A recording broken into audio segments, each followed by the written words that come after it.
Welcome back to the Morning Blend. This is a very important birthday celebration. It is the 30th time Milwaukee has joined together to recognize the work and life of Dr. Martin Luther King Jr. And as part of the event, students create art and write speeches and essays. Meredith Gingold wrote an essay that won first place. She's a 12th grader at Rufus King High School, and Paul Matthews is on the committee that helped plan this celebration, the 30th celebration, which is great. And I think it's something Milwaukee can be proud of, that for that many years we have celebrated Dr. King's work. Milwaukee can be very proud. Other than Atlanta, where he's from, we're the only city that's done this for 30 years. And I think it's a tribute to Milwaukee and how much all of us are influenced by Dr. King's legacy. And it's certainly something that students continue to participate in, which was really one of the best things about this event. And we're going to talk about Meredith's essay in just a second, but why do you see it as being so important to include kids as part of this celebration and make them a prominent part of it?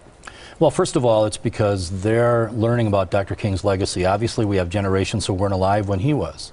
And so they continue on learning about that, and they're our future leaders in this community and elsewhere.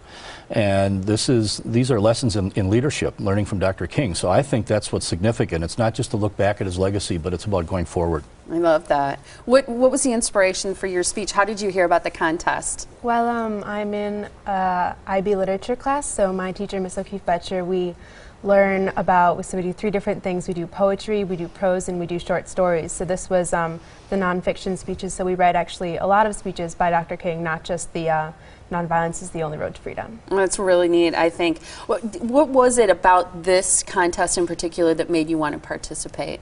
Well, I think it's important that kids, because you just said we weren't alive when Dr. King was around and speaking. I think it's important that we really learn more than just the face value of what we're shown, that Dr. King was a civil rights hero. Well, great. We need to learn more about it. We need to really think about his message and how we can still apply it today, because there's definitely a lot you can still do with it. Yeah, for sure. I like the way you put that, too. Your grandfather was a Holocaust survivor. How do you think that part of his life impacted what you wrote? Well, I think with my grandpa being a Holocaust survivor, there's definitely a part of me that wants to continue on with his bravery and what he's done, and the fact that my grandpa is a Holocaust survivor just makes everything Judaism a lot more important to me. Would you read part of your essay? The whole thing is fantastic. I've read it, but we kind of shortened it a little bit. Would you share it with us? Sure. What can I, who have never known a struggle even close to the monumental struggle Dr. King championed for nonviolence, possibly add to a discussion about nonviolence? Sophomore year, someone graffitied my locker, and no stranger to high school, I just assumed it was a mindless prank, and I put up stickers to cover the ugly word. The next day, I arrived at school to discover crosses drawn on my Hello Kitty stickers accompanied by the words, "Jew mad." It sucked away some of my hope in humanity. The graffiti was cleaned off my locker, and I've heard nothing further from this mysterious anti-Semite, but Dr. King's fight wasn't as easy as mine was. By going through my own mini-struggle against anti-Semitism, I can better relate to Dr. King's fight for nonviolence. It's wonderful. And a great way to put the nonviolence, because you chose not to be violent even though you were, attacked in a way. And so I think it's a great message to share. That was one of the things that happened yesterday at the celebration, was students sharing essays and some of their art, right? That's correct. Nonviolence is the most potent weapon, and that was the theme that this year, every year is a different theme. And as she was just referencing that in her writing. And so they're not only learning about Dr. King, but it's about the history of that era.